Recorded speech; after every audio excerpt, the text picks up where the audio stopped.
customer. Thank you. My time is up. Time of the gentleman has expired. The chair now recognizes the gentleman from Texas, Mr. Green. Thank you, Mr. Chairman.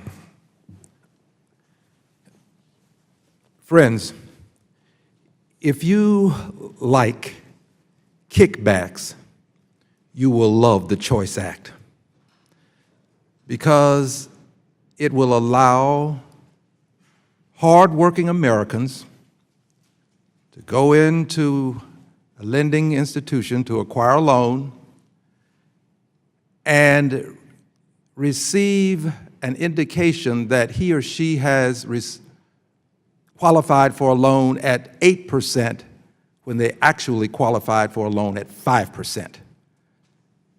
Dodd-Frank ended what was called the yield spread premium, which allowed hard-working people to qualify for loans at a lower rate and be put in a loan at a higher rate, and the person doing it suffered no consequences at all because it was lawful. So if you like that kind of kickback scheme, you will love the Wrong Choice Act. It allowed people to find themselves in a circumstance where they were paying more for a loan than they should have been. There were more defaults than we should have had. It was a bad circumstance that Dodd-Frank eliminated. The so-called yield spread premium, but it really was just another kickback. If you want to see a real setback, then choose the Choice Act. Because the Choice Act would allow investment bankers to take your money that you've deposited in a bank, go out to Wall Street and gamble with it, and if they make a profit, they get to keep it.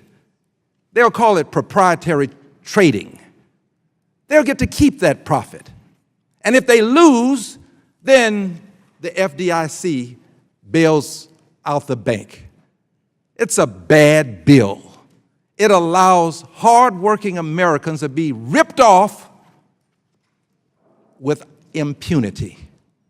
Ms. Cook, would you kindly give your explanation in terms of how the so-called yield spread premium, the kickback, had an impact on hardworking Americans?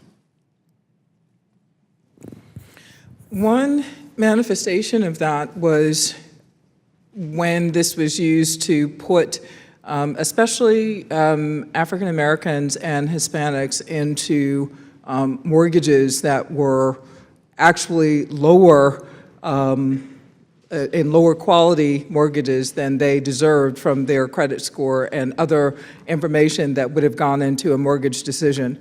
So this was absolutely rampant. We're still finding more cases of that from this period, but yes, it was used in a widespread way. And actually, there is no way to really measure how much damage it did. There's no way to adequately determine the suffering. I see a person of the cloth here. You have no way of knowing how much suffering took place because of this so-called yield spread premium that the Choice Act will again allow. Mr. Barr, explain, if you would, for us as tersely as possible, how allowing investment bankers to take money that hardworking Americans have deposited and use that money on Wall Street, make a profit and keep it. Would you explain, please?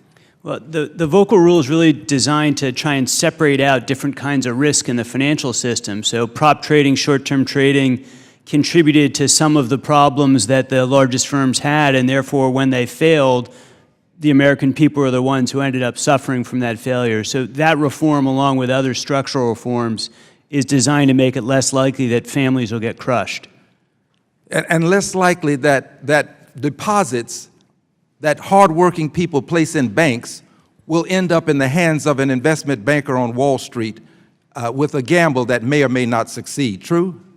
Well, I think that it's a bigger reform than that. That is, it's designed to really push that risk all the way outside the bank holding company to really try and separate out the risk so families aren't crushed in the future if we have a huge crisis. That's what the Volcker Rule did with Dodd-Frank, but that's being eliminated. True?